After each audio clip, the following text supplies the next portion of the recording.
All right, welcome to the Second Impression podcast. I'm your host, R.A.P., aka Rhythm and Poetry. Today's guest is the goddess herself, Spryte The Emcee. That's me. So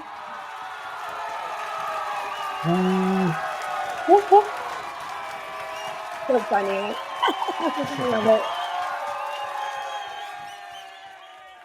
Awesome to have you here, Spryte. So first things first, introduce yourself to the listeners and let them know where they could find you.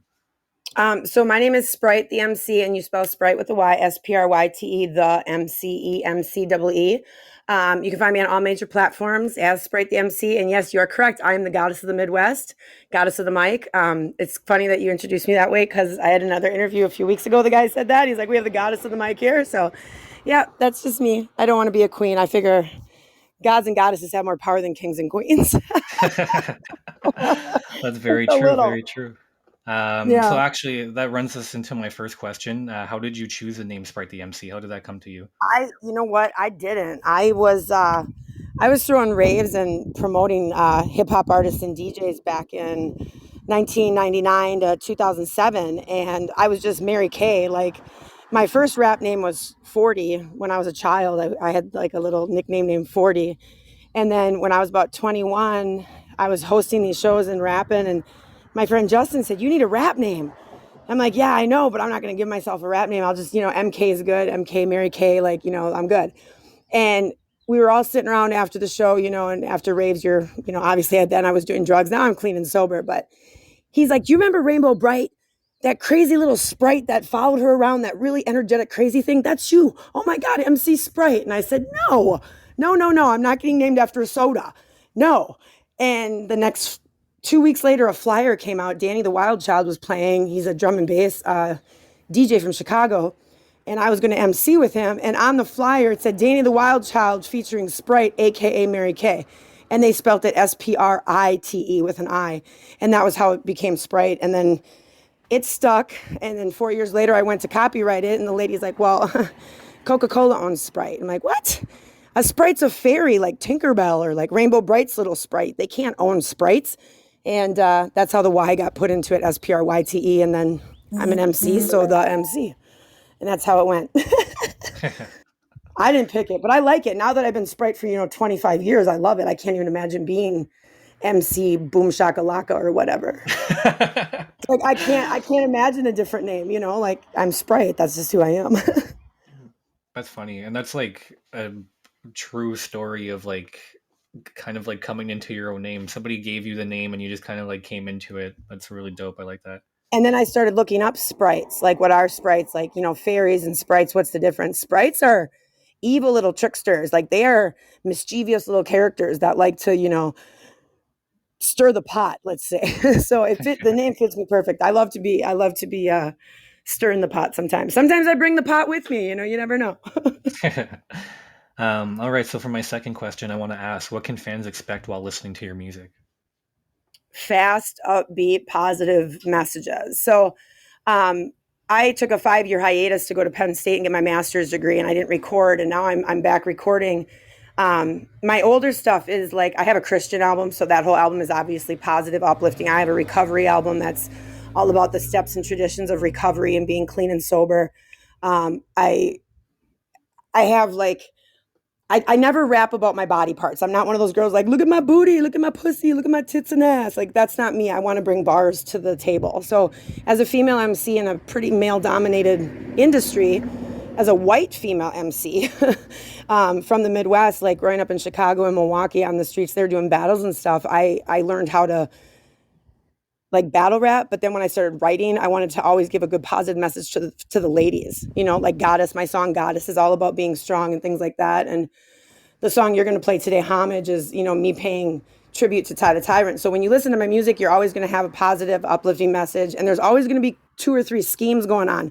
So when you listen to my bars, I might say one thing, but if you listen to the next 2 bars, if you go back, you'll go, oh my God, that's what she meant when she's, oh, okay, now I get it. So I'm really big into scheming, and you got to pay attention to the words. Otherwise you just think it's just me talking or saying a song. You know what I mean? Like I want double meanings in all my bars if I can. I really enjoy that about your music, and like I could tell in a lot of songs that I've listened to from you, like especially like the stuff you put out recently too. Everything's really upbeat, 100%. You could definitely feel the vibes. You could feel like, oh, what was that one song? "Pay Attention" that I played Yeah, on the review show. yeah, Man, I absolutely love that song because it's like you could tell like you're. I like it on a lyrical aspect, but also because of the video, you could see the fun that you're having and what you're yeah. doing, and I really really enjoy that. That song was actually a diss track because back years ago, I had some MCs make diss tracks against me. There was an old boss that was upset with me, and he didn't rap. So what he did is he went and got 3 or 4 guys that were rappers to diss me. None of these guys ever met me. So what I did is I came out with that song, "Pay Attention." I was like, okay, this is just going to be bars like knock knock. Who is it? It's Sprite. I'm giving you everything. I know that you like. Cat like when I'm on the mic, pounce when I'm ready. I'm like the Third Reich because the Third Reich used to pounce on their enemies, like Hitler and stuff. So that whole song, it's not a diss track to any one MC. It's just me basically telling the boys, like, yo, leave me alone. Like just leave me alone. I got bars. Now pay attention. So yeah, that's one of my favorite songs to perform live. I love performing that live. Like at the beginning of a half hour or 45-minute set, that's the first track you're going to hear every time when I come out on stage. Because you're saying knock knock, like I'm like knock knock, who is it? It's Sprite, yeah. Love that Open up the song. I door. love it. Open up the door. I'm here. Yep, like here I come, the goddess walking through, gentlemen, hold the dough. Yeah. Typical change uh, when I step in the spot. Now I got all my lyrics popping through my head. I'll move on to question number three. Who would you say inspired you to start making music? Probably Run DMC because when I was 8 years old, my parents divorced and my dad started listening to hip hop music. And back then, Grandmaster Flash, Real Roxanne, Run DMC, they were just starting. Beastie Boys were coming out. Slick Rick was on the scene. MC Hammer, Tone Loc, like the old school guys. And Run DMC was a group that my dad played all the time. There was this song called "You Be Illin'," and it was really funny because it's about this guy that always does the wrong thing. Like he goes into McDonald's and you order like a Whopper, or you're at the basketball game and you scream touchdown. You be illin', illin', illin'. Like that song made me laugh so hard. I was like, oh my gosh, I can do this. So then Run DMC's third album came out, Raising Hell, and the song Peter Piper was on there. And Peter Piper was really quick with Jay, the way he delivered it. It was like Peter Piper picked peppers and run, rocked, rhymed. Humpty Dumpty fell down. That's his hard time. So I memorized that song and I'd rap it to anybody I could in Green Bay, Wisconsin. Like my grandma, I'd be like, Grandma, listen, I got the whole song memorized. And I do all 3 verses. And when I was rapping it, I would try to change my voice to sound like Daryl, to sound like Jay. I'd go back and forth, or Reverend Run when Run would talk. I try to sound like Run or Daryl while they were rapping. So Run DMC is probably my biggest influence just to become a rapper. But then after that, Salt and Pepper came out, Real Roxanne, MC Light. I love MC Light. But yeah, Run DMC raised me. Those are the guys that got me into rapping for sure. I absolutely love DMC for I sure. know, me too. Like some of the newer MCs I talked to, like in their 20s and 30s, I'm like, have you ever heard the Run DMC album Raising Hell? And they're like, no, Run DMC. No, didn't they do Walk This Way with Aerosmith? I'm like, Oh they my have so many other songs besides Walk This Way with Aerosmith. But that's the one that everybody really started to know them for because it brought that first rock rap collab together. And once that happened, now look at how many rock star. I mean, look at Jay-Z and what didn't Jay-Z do something with Limp Bizkit? Was it Limp Bizkit? No, it's Jay-Z and oh my god, I know who I you're can't talking about. remember. Linkin Park. Linkin Park. Linkin Park, yeah. And that song is amazing, like so yeah. I think the rock rap collabs are really good. But yeah, Run DMC is definitely Beastie Boys, Run DMC. Those are my two like love you. Redman, Method Man, Mob Deep. Like I shoot, I stand on the shoulders of giants, man. And then when Eminem showed up, it was game over. Like him and Tupac are my two favorite MCs ever. Ever. Damn. I know Eminem, yeah, definitely changed a lot of stuff in the game. I didn't even notice how much music he's actually produced as well, because he's A produced a Biggie lot. track. He's produced a Tupac track as well. He has And he credits on a few introduced us a tracks. lot to syllable rhyming, like those multiple syllables that lyrical miracle stuff. Like he really introduced us to syllable rhyming and you know he just changed hip hop. I think he changed it. I think he changed the use of content and how we deliver stuff. Because, I mean, his first album was kind of like not a joke, but it was all him just acting that Slim Shady crazy, just to turn heads, and get people to listen to him. But as you listen to his new stuff now, and he's older, and he's been clean and sober for 12 years. So like, the getting rid of drugs in your life helps a lot to help you see clearly. I do smoke marijuana. I have a medical card for marijuana, but I don't use other drugs. And I think Eminem did a lot of pills, Yeah, and then once he got off of them, oh my gosh, his mind being clear. Look at his lyrics now. Venom is probably one of my favorite songs from him. Like, blows your mind. it does. So I'll move on to question number four. You talked about emceeing and doing some stuff on stage. So I want to ask if you could name one of your favorite on stage moments. My favorite onstage moment, probably Boulder, Colorado. I did a rave out there. Danny the Wild Child was there. Aphrodite was there. These are drum and bass DJs. And I love live shows with a DJ. Two turntables and a microphone. It was a sold out show. There was like 12,000 people there. I got out on stage and like the back of my hair stood up. It was just a great, great moment. And at that show, someone asked me if I wanted to go to Milwaukee because Jazzy Jeff was performing. I said, yeah, I'm from Wisconsin. I'll be back there anyway. Let's go. Well, Jazzy's MC got sick. So Jess One, who was, doing the show, came out to me and said, hey, you want to jump on stage and introduce Jazzy? I'm like, what? What do you mean, like Jazzy Jeff? Jazzy Jeff? Like, he's the DJ, I'm the rapper, Jazzy Jeff? He goes, yeah, don't act like a fool, Sprite. Just get up there and introduce him. Man, I got up there and introduced him, and I looked at him like, can I freestyle? He's like, yeah, go ahead.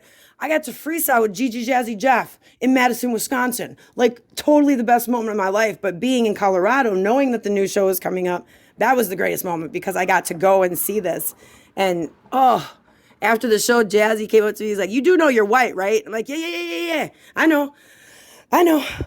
Absolutely. I'm like, I'm honored. Can I give you a hug? He's like, yeah. So that was probably my greatest moment was Jazzy Jeff and me getting to rock the stage in Madison at a rave at like 1 a.m. Damn, that's pretty cool, man. Yeah, so that actually bleeds into my second question. If you could perform on any stage in the world, where would it be and why? Oh, Madison Square Garden. Yeah. Absolutely. Madison Square Garden opening for Marshall. Like, or Missy Elliott. Like if I can open for Missy or Wu-Tang, Missy or Eminem, if I could open for them at Madison Square Garden, that would be my focus. Like now that I'm, 40 years old and I'm doing features and I am putting out an album this year, but I'm kind of leaning towards more promotion. Like Ty the Tyrant and Lex Lethal are two of the artists that I manage, and Ty's new album's coming out. He just got signed with Blind Fury. I have 100 radio stations that I'm putting him on. He's on 17 radio stations right now, FM radio. We're trying to really get him to the masses. And I've put all my energy from being, Sprite as promoting, because I've already done it, right? In my 20s and 30s, I toured, I made money, I stacked my money, I have my retirement set up. I did all that. I've been on large stages, I performed with large groups. Now I want to get my artists that I manage to do that. You know what I do? I want to give them what I've been given for the work I've done the last 30 years in hip hop. That's my focus now, is to make them as successful as I was in my 20s and 30s. Well, that's definitely really admirable of you. That also answers my last question. What was your plan for your future in music? You got a Yeah, two, I got a want two for my one there. yeah, I guess my plans are to do as many features as I can with artists. I've got 37 features right now that I have listed out. You are one of them, by the way. Um, and I've got like I'm trying to write and do this album that I have coming out. I'm putting out a drum and bass album. Deuce from Slappin' or Lackin' is making the beats for me for that drum and bass album. I'm going to be releasing an album called Sprite in Pieces, and this is going to be a 9-song EP that's going to tell my life story. So all the things I've never talked about in my songs, like I have never discussed what happened when I ran away from home at age 12 and the trauma I went through at age 15. I never discussed my kidnapper, the guy that kidnapped me twice, crazy fan, kidnapped me twice when I was 21 and then again when I was 27 after he got out of jail the first time for 5 years for kidnapping me. He came, got me again. Then he went back to jail. So I've never dealt with the serious issues. Like my parents' divorce, I did do a song about that with Clyde Stubblefield, James Brown's drummer, Values, Morals, Drugs, and Sex, where I talk about my parents' divorce and how much it sucked. But other than that, I've never really tapped into mental health awareness. I've never talked about my PTSD from, being kidnapped and raped. I've never talked about, the 9 days I was in a coma because my ex-boyfriend decided he didn't want to break up with me. He wanted to kill me. So he choked me and put me in a coma. I've never touched on those tough subjects for my fans because I don't know if I want to, but I made a commitment to King Canada about putting out this album. I was with BTB Label. Now I'm not with BTB Label anymore. We've parted ways. And me and Sean were talking about the fact that I need to open up and get this music out. Obi-Wan, same thing. He's like, Sprite, you got to tell them the real stuff. You got to tell. I just don't know how to even start writing these songs. So now I've got 3 of them written, and it's hard for me, Brad. It's hard for me to open up and be that vulnerable on the mic, and that's what I'm doing with this album. And then other than that, promotion. Ty the Tyrant, Lex Lethal, get them as large as I can. Well, geez, Yeah. that was a lot of information, but I'm really happy to hear that you're pursuing making that project and stuff, because I feel like it's not only good and therapeutic for yourself, but also Yes. for like others who have gone through similar situations and stuff. Because I talk about this a lot, and it's like realness in your music and stuff, and being vulnerable Yep. in your music makes more of a connection with some of your fans. And it might be Yep. hard for some people to listen to, but those people who it's hard for them to listen to honestly aren't your true fans if they don't want to know your true colors and where you came from Exactly. and how you've been, and stuff like that. It's life experiences that we've all taken these steps to lead us to where we are now, and you have to be able to talk about them. If you can't talk about them, then there is no point of going through them, right? Well, and see, that's the thing. Like, I always looked at, like, the first song I ever recorded was, called Rough and Tough. And it was about my life from 12 to 19 when I was affiliated with the gang. And then the second song I did was a fun song called Why You Want a Girl, Why You Want a Girl. That's the second song I ever recorded. And it was just a fun, like, guys want girls because they want to stick it. Well, my style's mine, so I guess you better lick it. Like, just a fun, happy, like, yo, I'm a girl, you're a boy, I'm a rapper, blah, blah, blah. And then as I progressed in my years, like, the Christian album was all about, Jesus and the Bible and such. And then I'm a pagan, so I did an album called The Goddess Within, and that was all about Wicca and, paganism and stuff. And I think this album is going to be this is going to be my 20th full length album. I've lost like 9 of them over the years because my producers don't still have their computers and such, but I've saved about 127 of my songs. And this is going to be like the real deal. Everything Mary's been through, Sprite's going to rap about it. So hopefully it comes out, very well done, and people embrace it. And like, it's not going to be a happy album, but it's going to be a real one. That's for sure. Well, there you go. That concludes our interview. I hope that got you guys to know Sprite a little bit more as an MC. Now we're going to be moving on to our Quiz the Whiz segment. Essentially, what this part of the show is that every time before the show, we get our guests to give us 3 categories they deem knowledgeable in. Today's categories are early hip hop, Harry Potter, and fitness. And yeah, so we got 9 questions for Sprite, and see how she does. Are you ready for this? I'm so nervous. No, I have no idea what you're going to ask me. I'm so nervous. Good. So we'll start off with question number 1, which is an early hip hop question. What were the 2 first commercially successful rap albums? Commercially? Commercially, Well, I yeah. think The Chronic by Dre, right? I think. Because everybody had that. I don't know, an NWA, but I want to say NWA and Dr. Dre, but I don't. Yeah, I'm going to say Dr. Dre and NWA. I don't know what the album was, but Dr. Dre would have been The Chronic for sure. And yeah, I don't know. Is it earlier than that? Like, maybe it's Slick Rick's album. I don't know. Or Two Live Crew. I don't know. I would say Dr. Dre, The Chronic, and then NWA. I could give you the years if you'd like. Yeah, what are the years? So the first album was released in 1979, and the second one in 1980.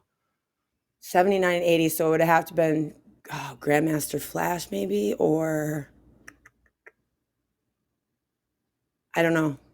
It's not Dre because Dre was after 80. So I don't know. I don't know. I would have to be Run DMC, one of the Run DMC albums, and Grandmaster Flash, one of his Is that, albums, but I don't know which one. is that your final answer? Yep. Uh-oh. I clicked the No. wrong one. Who was it? Uh-oh. So the answer is the first album was the Sugar Hill Gang's Rapper's Oh, Delight, yep. and the Sugar Hill second one Gang. was Okay. Curtis Blows the Brakes.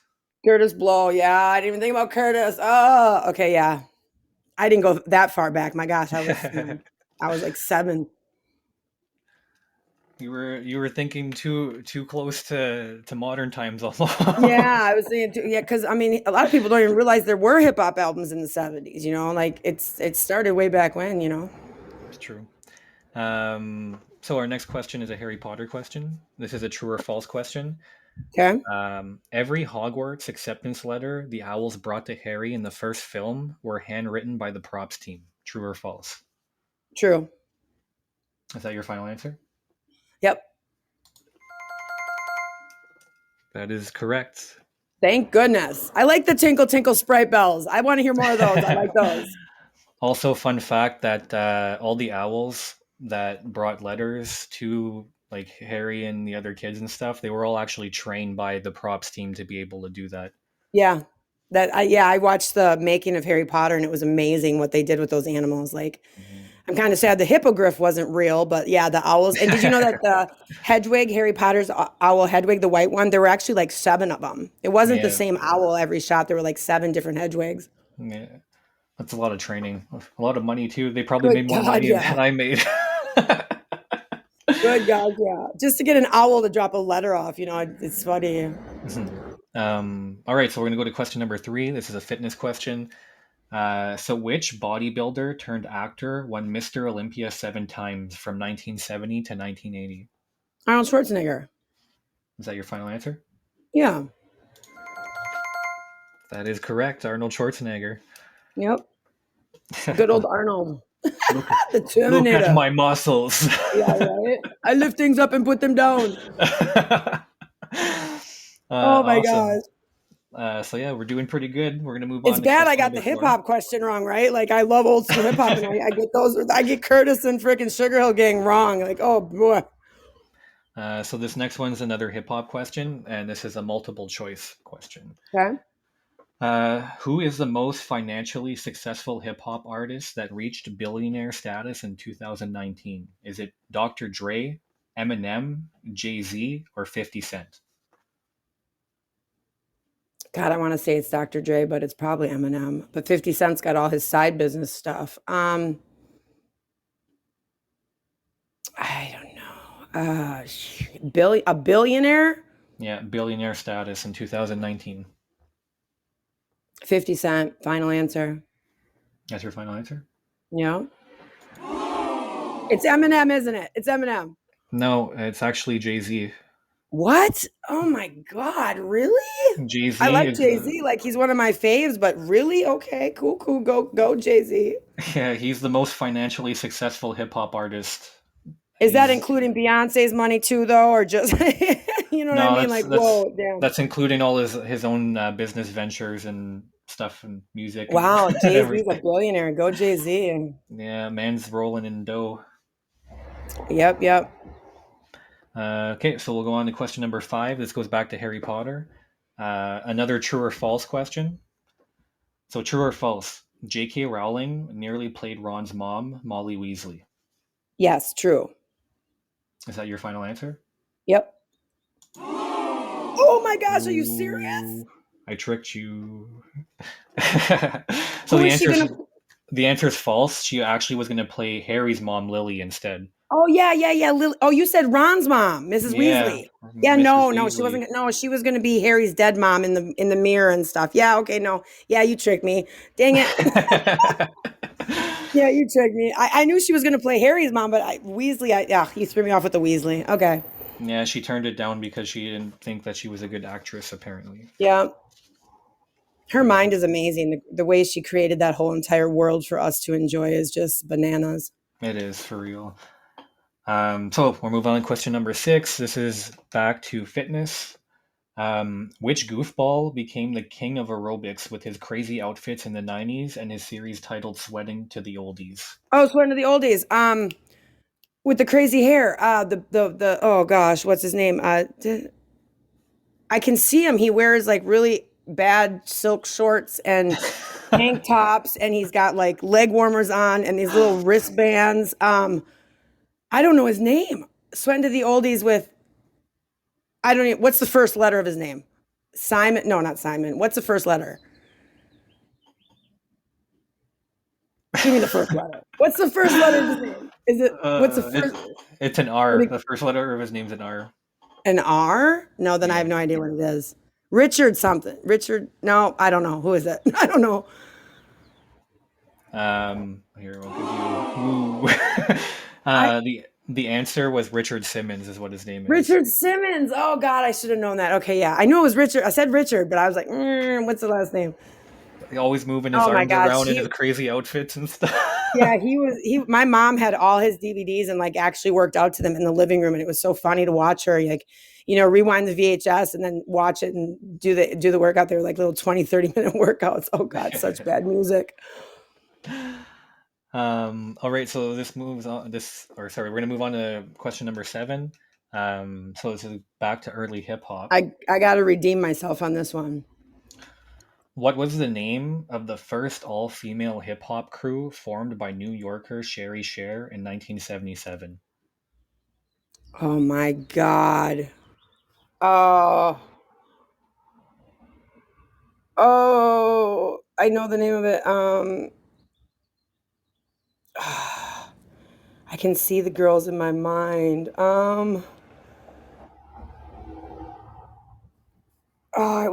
Wasn't Shay Rock in it? I think it was Shay Rock. I only know the sequence from South Carolina, but that's not New York, was it? No, it was.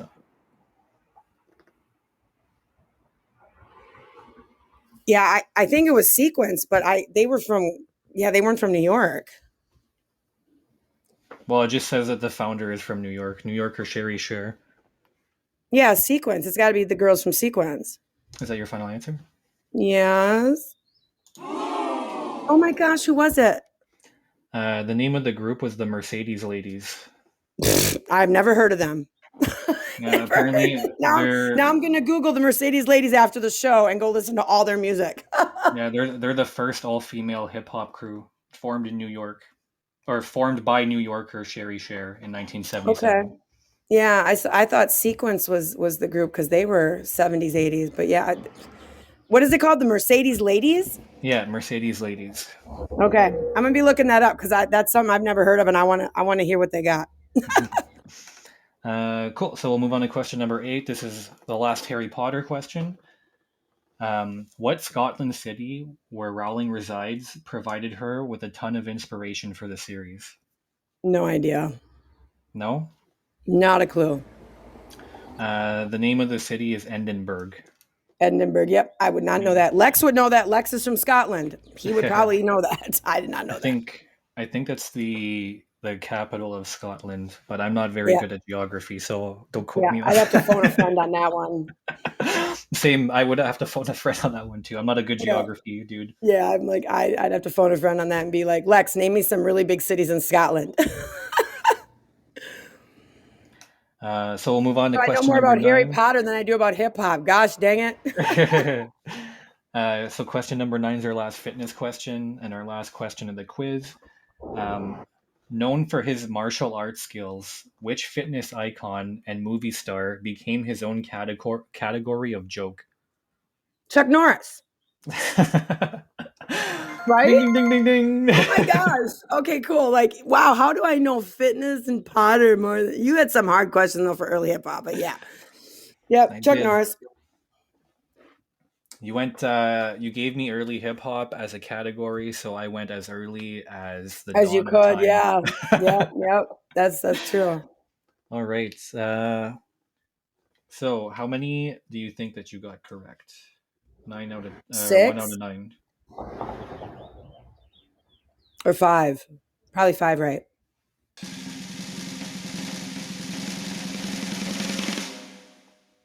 You got 3 out of 9 correct.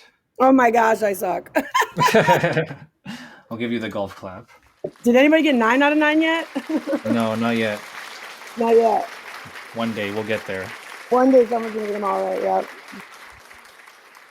Awesome. So that concludes our Quiz the Whiz portion. We're going to take a quick break and listen to a track by our guest. This is Homage by Spryte The Emcee featuring Ty the Tyrant. Let's check it out. Can you turn the beat up a little bit in the headphones? You take Sprite. Ty the motherfucking Tyrant. Acid comes so hot pie like the summer. P, I'm getting rid of shit quicker than a plunger. R gone the distance, call me MC Runner. Why I be yearning to be undercover. T, Ty the Tyrant came and took the day. E, I'm eccentric, my energy elevates. Somebody gather the saints the day that I came. People yearning for that old school hop to play. Righteously decades I've been bar banging. For years they've been studying the schemes I've been saying. Technique old style, Peter Piper as a young child. Elevated mind, BCDMC, my style. Now I'm gonna tell you right off the bat how Sprite feels now when Ty's on the track. I know I was saved by the bell, made my way out of hell. Up close and personal is where I dwell. This my shit, this my shit. Back up, Sprite, put them in the mix. Yo, this my shit, this my shit. Through the map, fed it up, ignorance is bliss. Yo, this my shit, this my shit. Try to rescue me, don't abandon ship. If anybody really wanna pay attention, then all you gotta do is just mention me. You can tell that it's legit. Yo, this my shit. I had to be patient in the black box. Now I want Lex Lethal as well, cause I can rap rock. Feature with Ty, hit the jackpot. Big Bad Wolf got me scared, throat sock, tell me up in knots. Dog date, shade songs, devil can't buy my love, stop. Now I'm done being patient. You know what's next? It's Ty the Tyrant. You know who's next? It's Ty the Tyrant. Pray with me, I gotta get back to the place we used to know. Only seen with the people that really wanna watch me grow. I'm the guy in top 5 they never like to mention. Usher in a new era, this is my confession. Hey, living this for over 10 years, many nights shed tears, but I still need to get a taste. I've been doing everything that I can to keep food on the table, sick of nothing on my dinner plate. Man, it's so depressing with these one-hit wonders, sip Sprite in every verse in a minute made. Let me get in my bag, even when I'm attached to another MC, we gon' win the race. All in, whatever it's costing, gotta get it if you diss it, get fit in the coffin. They don't really wanna listen, I'm giving them Mark 10. This tradition when I'm spitting so sick it's appalling.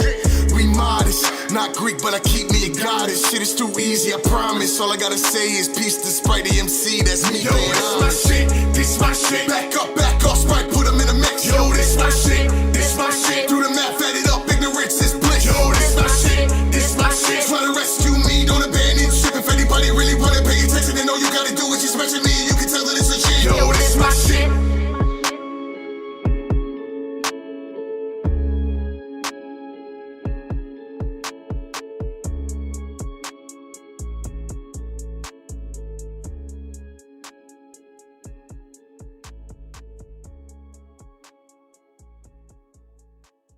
Welcome back. Once again, that was Homage by Spryte The Emcee featuring Ty the Tyrant.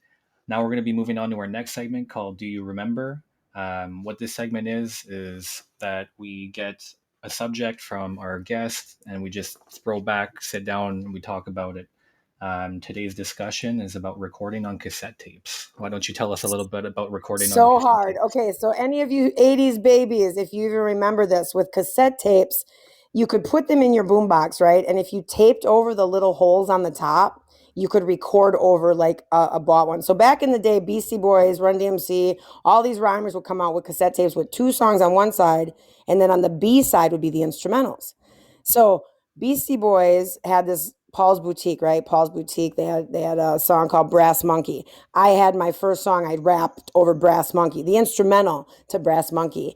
And back then, when you had a boombox and you recorded and you talked, it didn't sound good, right? I didn't have a mixing board. It was the original download. Like literally, you would tape the tape, so you could tape yourself over the beat, and then you'd have to play the beat with the left side, boombox tape player, and on the right side, you're recording yourself. That was my first studio. Was me recording from one tape to the other so you could hear me rap over cassette tapes. And then I'd sell the 2 songs for $1 to people. I think I sold like 17 one time, and I was so happy because I'm like, yay, But I was like 12 years old, it's not like something I did then, but nobody has cassette tapes anymore. Nobody, One of my fans did contact me 2 years ago and said, I have one of your old cassette tapes. And I'm like, what am I rapping over? And it was Licensed to Ill by the Beastie Boys and Run DMC Hip Hop Beat My Adidas. Oh my God. So old. It was so bad, man. CDs are a lot easier. And now when we record, everything's on jump drives or on your cell phone. You can you can record on your cell phone now and make a song and mix it and master it. But back in the day, in the 80s and 90s, like, it was cassette tapes, and it was hard to record on cassette tapes, especially if you didn't have a studio, just had a boombox. Yeah, I can imagine. Like, I don't even, when I first started recording, the hardest thing that I had was not hitting the wires when I fucking moved my arms around. Because, as I mentioned before, like I'm French, so when I talk, I use my hands a lot. I'm also part Italian, so I use my hands even more than Oh my gosh, that. okay, so like hitting the wires around, yeah. I Yeah, remember the so first time I went in a studio, I was 19 years old. I started rhyming when I was like 9, 10 years old. I didn't write a song until I was 18, 19. I didn't record till I was 19. And getting in the studio for the first time was so weird to me because I didn't realize the process of how it went. I like when I recorded, it was a boombox with a cassette tape or, just playing beats off a CD. Like, remember the little Walkman CD players you could carry around with you? And then you could yeah, have like that, instead of hooking your headphones to it, you could plug in a little speaker. So I'd have my CD player playing an instrumental hip hop beat and that little speaker playing. I just rap live over it. So things have changed. things have changed for sure. I know there's still the kind of the same, I guess, mentality. When I went into the studio for the first time, I didn't really like you really don't, they don't show you like the behind the scenes of everything, right? When songs actually come out, you just kind of see the finished product. And like Yeah. the first time I went to the studio, I felt bad on, like, I'm not by no means like a pushy person or anything, but like I was really excited to get my song back.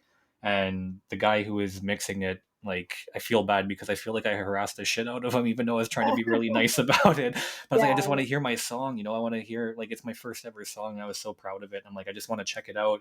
And he's like, man, like, I'm not done doing what I'm supposed to do. He's like, do you want it to sound good or you want it to sound rushed? I'm like, you know what you're doing at the end of the day. But yeah, I wasn't expecting that. I was expecting to go in the studio, record my shit, and get out and have a finished product right away.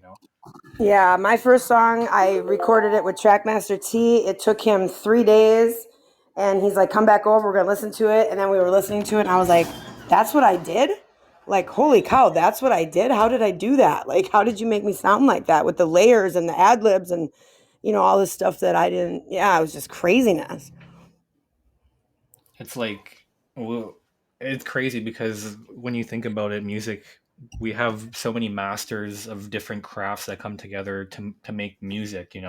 Like, we're creating on on our end of things.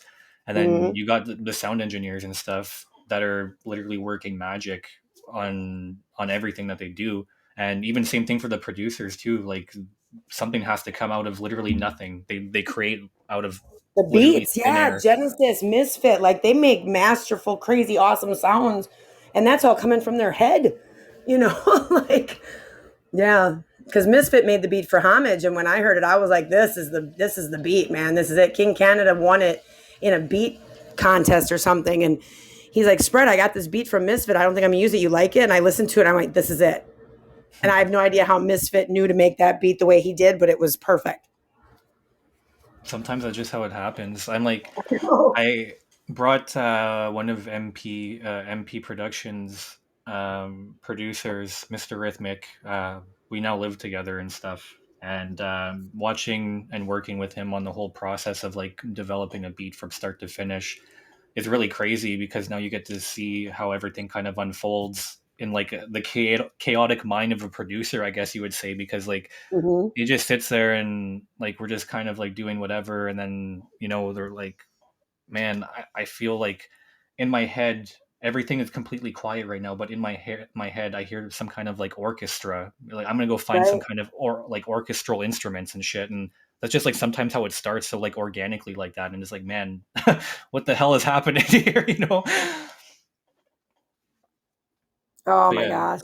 I've never made beats, but I'd love to. I think when I start traveling in my RV, I'm going to get a little 808 and start just kind of messing around, because when I start traveling in the RV, I'm going to be going from Canada to the US to Mexico, and I'll be pulling up on I'll be doing live podcasts while I'm traveling and be like, okay, I'm pulling up on R.A.P. I've got 7 minutes on the GPS. I hope he's ready. And then I'll film it live when we meet for the first time, you know? So this is R.A.P. Brad. What's up? You're going to be like, Sprite, I'm in my bathrobe. I'm like, yeah, we're live right now on YouTube, Twitch, and Facebook. You're going to be like, oh my God. Or like, let's say Big Coop's got a show in Indiana. I'm gonna pull up in the Sprite mobile and I'm gonna like interview the guys, like have them come on after the show in the RV and do like podcasts, and it's gonna be fun. It's gonna be like Sprite on the road, you know. Like if you got a show coming up in any of the 50 states, Mexico or Canada, I might pull up, you know. So yeah. A little bit of Sprite surprise.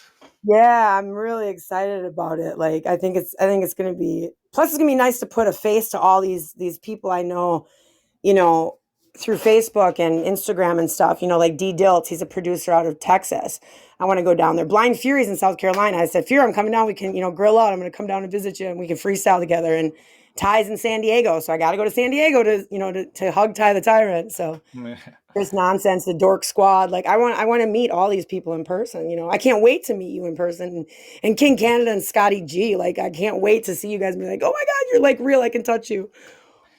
I am 100% like dedicated to having a show with King Canada and Scotty G sometime. Like if we're able to plan that in the future, I Mhm. want that to happen in Canada at some point because like we're all in the same neck of the woods in Canada too, Yeah, right? So that's awesome. I would definitely make that one of my stops for sure. like King Canada and I, we actually grew up an hour and a half away from each other. That's craziness. That's so cool. That's so awesome. But yeah, one thing I wanted to mention too, though, because you said that you in the future would like be interested in kind of like developing and trying to make beats. And one thing I always like, I don't by no means make my beats myself, but one thing I always recommend is like you could watch a lot of like um, videos and tutorials and stuff like that. But Hmm. you have to make sure that you don't get caught up in somebody else's sound. You always want to make that unique sprite stuff. You know what I mean? Because Right. like especially trap and drill nowadays is being used like sometimes some producers that's their go-to right away. They're like, I don't know what to make. I'm gonna make a trap or drill beat and boom, you know. Hmm. So yeah, having that like unique sound really distinguishes yourself from other producers and makes other people want to use your music or listen to your music if you're just using it yourself, right? Right. I just wonder what kind of beats would I make? Would they be rappable? Like would I make it and go, this is awesome? And then I go to write to him and be like, oh man, I didn't even structure this right. I've got an 18 bar, a 4 bar chorus, a 22 bar, a 4 bar, you know, like the 16/8, 16/8, the structuring and all that. That's what I think I'd have a problem with. But you If learn that I as you go, you know? It's true. But if I didn't know that you didn't make beats and I just met you, the beats that I would assume that you make just from like how you present yourself and your music and stuff, I feel like you would make old school beats or you would make Yep. storytelling type of beats. Yep. You would make a beat that tells a story just on the beat alone without having the lyrics in there. Yep. More than likely. A lot of my tracks, like Creature Beautiful, my I was very lucky with the engineers. I've had 7 different engineers I've worked with. Hector Biggs is lucky 7, but the other 6, like when I worked with Mark, you know, I'd go in and be like, okay, I wrote a song called Creature Beautiful. He'd be like, okay, cool, rap it to me. And as I was rapping it to him a cappella, he'd make the beat around it. He'd structure it. Values, morals, drugs, and sex. When I worked with Clyde Stubblefield, James Brown's drummer, he wanted to know, can you rap as fast as I drum? I'm like, who are you? He's like, I'm Clyde Stubblefield. I'm like, wait, like the funk drummer, like James Brown's drummer, Clyde? He goes, yeah, you know who I am. I'm like, let me see your driver's license. And he showed it to me. I'm like, oh my God, you're like Clyde Stubblefield. You're really short. And he's like, what? And I was like, come on, let's go. And we did a track together. And he just live in the studio started making drum riffs.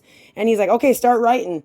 I'm like, what? And he goes, I'm just going to sit here and drum, just start writing. So he just played a drum pattern for, you know, 40 minutes, 30 minutes while I wrote values, morals, drugs, and sex. My parents wishing I was so different. My parents wishing, like, the whole song was about my parents' divorce. And I don't even know why that came out of me when he was drumming. It's just what I was thinking about at the time when I had him in the studio, which I probably should have done a fun dance song, but that's not what I was feeling. So, yeah, my beats would be old school. I think in a situation like that though, like if you have like pressure on you, it's how they coined the saying, I guess, you know, like pressure makes diamonds, right? So Yeah. you don't put that that restriction on yourself or that filter of like, oh, should I talk about this or should I not talk about this? You just want to get the Hmm. song like you're Yep. organically making something that's just actually pouring out of you, you know? Exactly. Exactly. And it's to date, it's probably one of my favorite songs. It's really fast. It's like 150 beats per minute. Clyde is no joke. He rest in peace, Clyde Stubblefield. He died 2002 in Madison, Wisconsin, but he's no joke, man. He is fast. Like he can drum. Damn. I'm gonna have to check him out. You check out the Mercedes ladies, and I'm gonna check out some stuff by him. Clyde Stubblefield, James Brown, man. You know. I think you cut out there for a Oh second. yeah, my phone started to ring. I had to decline the call. Yeah, Clyde, James Brown. Anything James Brown did, you know, he was the guy. He's the master of funk. He was those drum licks, man. He made the drum beats. Damn. All right, so it's going to be going into the end of the episode. I'd like to thank everyone for tuning in. Sprite, thank you very much for joining me on today's episode. Thanks for having me. This has been a long time coming. I'm so happy, and I'm starting my Sprite Space interviews. I got OBS set up, so now you'll be coming over to my area and doing one with me. I'm 100% down. Just let me know when it's going to happen. Absolutely. Cool. So tune in next time, the Second Impression podcast, and chill with me, R.A.P, and our new guest. Good night, guys.